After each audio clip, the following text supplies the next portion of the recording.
You know the feeling. You've spent the last 14 hours running, answering emails, navigating traffic, making small talk, and checking off boxes in a world that never seems to stop asking for more.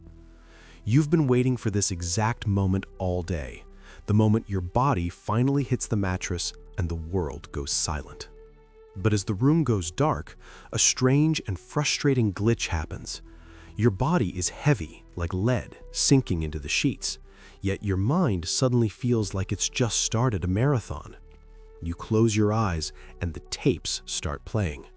A comment you made to a coworker at 10 a.m., the way someone looked at you in the grocery store, a bill you forgot to pay, the sudden, terrifying realization that you have a meeting tomorrow you aren't ready for. You're exhausted, but you're wide awake. You want to sleep, but your brain has just clocked in for the night shift. You feel frustrated, maybe even a little broken. You wonder, why can't I just be still? If this is you right now, if you were lying there staring at the ceiling, wondering why your mind won't let you rest, stay here. You aren't failing at sleep. You aren't a broken machine. You're just experiencing a very human, very biological transition. Let's sit in this quiet lab together and look at why the lights are still on upstairs, even when the world is dark.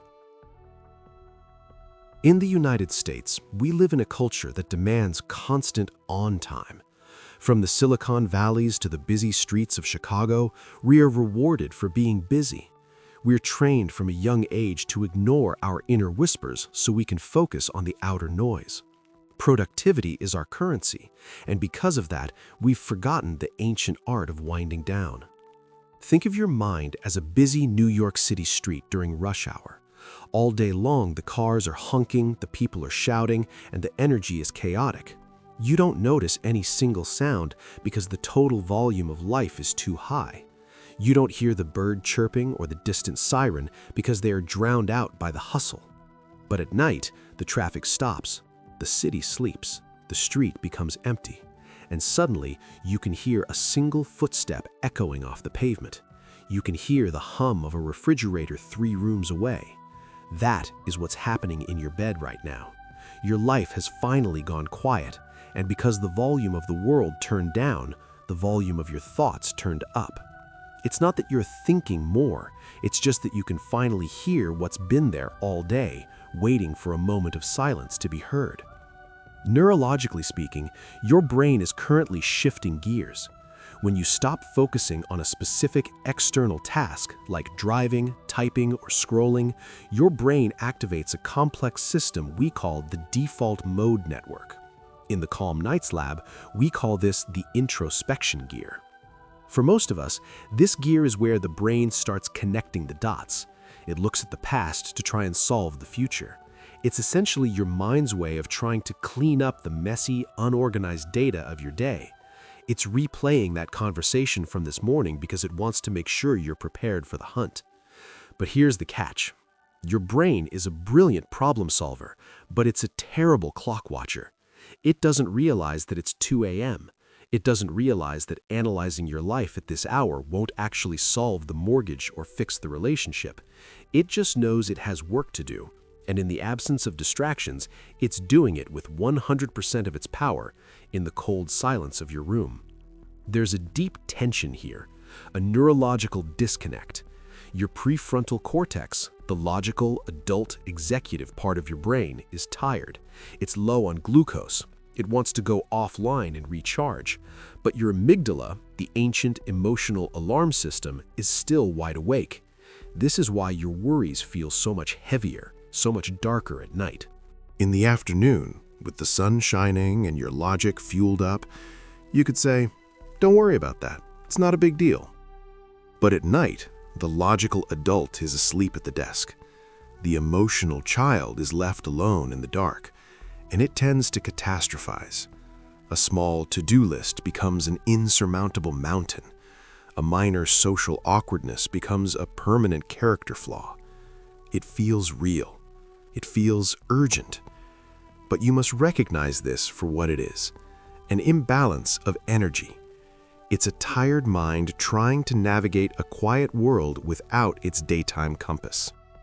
If you feel like your mind is on high alert, it's worth remembering where that instinct comes from. Long before we had locked doors, security systems, or the blue light of a smartphone, the night was a place of extreme uncertainty. For our ancestors, staying a little bit awake in the dark was a survival skill. The mind stayed busy scanning the silence for any sound that shouldn't be there. A snapped twig, a distant growl. Today, you aren't listening for predators in the woods of North America, but that ancient part of your brain hasn't changed its job description. Instead of scanning for shadows in the trees, it scans for shadows in your life. It looks for threats in your bank account, your social standing, or your career trajectory. When you lie down and the room goes still, your brain's internal security guard starts its rounds. It's checking every lock, revisiting every conversation, and poking at every insecurity just to make sure you're prepared for the predator. It's an overzealous protector. It's an ancient system trying to keep a modern person safe. And even though you're perfectly secure in your bed, your brain hasn't quite gotten the memo that the woods are gone. It thinks that by thinking, it is protecting you. We live in a world that asks us to be 5 steps ahead at all times. We are taught to anticipate the market, plan for the future, and stay on top of things. This cultural pressure doesn't just vanish when you put on your pajamas. At midnight, this pressure turns into the what-if loop. What if I didn't say enough in that meeting? What if that project fails? What if I'm not where I'm supposed to be in life by now? These thoughts feel like they are solving problems, but in reality, they're just spinning wheels in the mud. In the West, we're often told that if we just think hard enough, we can fix anything. But you cannot think your way into sleep. You cannot solve a Tuesday problem with a Sunday mind. Right now, your brain is trying to work overtime for a job it isn't being paid for. It's trying to fix tomorrow before tomorrow has even arrived. Notice that hustle trying to keep you awake. You can tell that part of your mind, "Thank you for looking out for me, but we're off the clock now." It isn't just your thoughts, it's your body too. Think about how you spent your afternoon. Maybe you were rushing through traffic, or maybe you were staring at a screen for 8 hours straight under harsh fluorescent lights. Even if you've stopped moving, your nervous system might still be vibrating at the high-frequency hum of the day. You've brought the static of the office and the vibration of the highway into your sanctuary. Your mind replays the day because your body is still holding on to the day's physical tension. Your jaw might be tight. Your shoulders might be an inch higher than they should be. Your breath might be shallow, barely reaching your chest. When the body stays ready, the mind stays busy. They are in a feedback loop. The mind thinks the body is tense, so there must be a reason to be worried. And the body thinks the mind is worried, so I must stay tense. Take a second now as you listen to my voice to just acknowledge that tension. You don't have to force it to go away. Just notice it. Acknowledge that you've been carrying the weight of a busy life all day, and it takes a moment for that weight to settle. You're more like a massive ship in the ocean. Even after the engines stop, you'll glide for a long time before you come to a full rest. Psychologists often talk about the Zeigarnik effect, the way our brains are hardwired to remember unfinished tasks much better than completed ones. Think about your day as a series of open loops. Every email you didn't answer, every chore you didn't finish, every conversation that felt off. Those are all open loops in your mental browser. When you lie down, your brain starts a roll call of every loop that is still open. It's like a computer that has too many tabs open in the background. The fan starts spinning. The processor gets hot. You're trying to shut down for the night, but the system is busy trying to close all those tabs. But here is the truth you need to hear tonight. It is okay to leave the loops open. You don't need to finish the day to be allowed to sleep. The world will still be there in the morning. The tasks will wait. The conversations can stay unfinished. You are allowed to be an incomplete person tonight. You have done enough for today. Truly. As the night grows deeper, you might notice your thoughts taking a strange turn. They might become more abstract, or perhaps a bit darker. You might find yourself worrying about things that seem completely irrational in the light of day. Worst-case scenarios, old embarrassments from 10 years ago. This happens because the gatekeeper of your mind, your rational judgment, is getting drowsy. During the day, your brain filters out these intrusive thoughts. It dismisses them as noise. But at 3 a.m., the gatekeeper has fallen asleep at the door, and the weird thoughts are slipping through. If you find yourself thinking something unsettling, don't panic.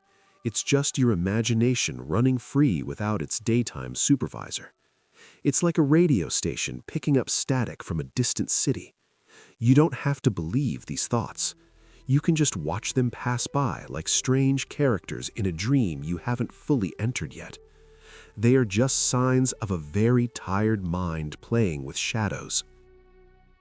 One of the hardest parts of nighttime overthinking is the feeling of absolute isolation. You look at the dark corners of your room and feel like you are the only person in the world who is wide awake. But that is an illusion created by the silence. Right now, in this very second, millions of people across the country are doing exactly what you are. There are people in high-rise apartments in New York, in quiet suburban homes in the Midwest, all staring at the same darkness. They are replaying their days too. There is a massive invisible community of night thinkers awake with you right now. You are part of a silent midnight collective. We are all, in our own way, trying to find our way back to the shore of sleep. Feel the comfort in that. You aren't fighting this alone. In our modern life, we feel like we need to have an answer for everything. But the night is not the time for answers. The night is the time of mystery. Sleep isn't something you can grab or achieve through effort. Sleep is a surrender. It's an act of trust. You have to trust that the world will keep turning without your supervision. You have to trust that your future self will be capable of handling tomorrow's problems when tomorrow actually arrives. For now, your only job is to be a witness. Be a witness to your breath. Be a witness to the weight of your body. You are not the thinker of your thoughts right now. You are just the space where the thoughts are happening. Let them swirl. They are just echoes, and echoes eventually fade. Take a slow breath in, feeling the cool air enter your nose, and a slow breath out, feeling the warmth leave your lips. The day you just lived? It's over. It belongs to the past now. And the day that's coming? It hasn't been born yet. You are in the in-between. This is the Calm Nights Lab. This is the only place where you don't have to be anyone for anyone else. You are just a soul resting in the dark. The tapes of the day are slowing down now. The projector is dimming. The librarian is finally putting the last book away. The city street in your mind is quiet. The cars are gone. It's just you and the quiet. If a thought pops up, let it float like a single leaf on a dark river. Don't reach out to grab it. Just watch it float downstream, further and further, until it disappears into the mist. You are safe. You are tired. And you are ready. The night is watching over you. The silence is your friend. Before you drift off, I want to ask you something. What is the one thought that always seems to find you in the dark? Share it in the comments below. Sometimes seeing our thoughts written down makes them feel a little less heavy. And if this video brought you a moment of peace, consider subscribing to our lab. Sleep now. The world will be there when you wake up.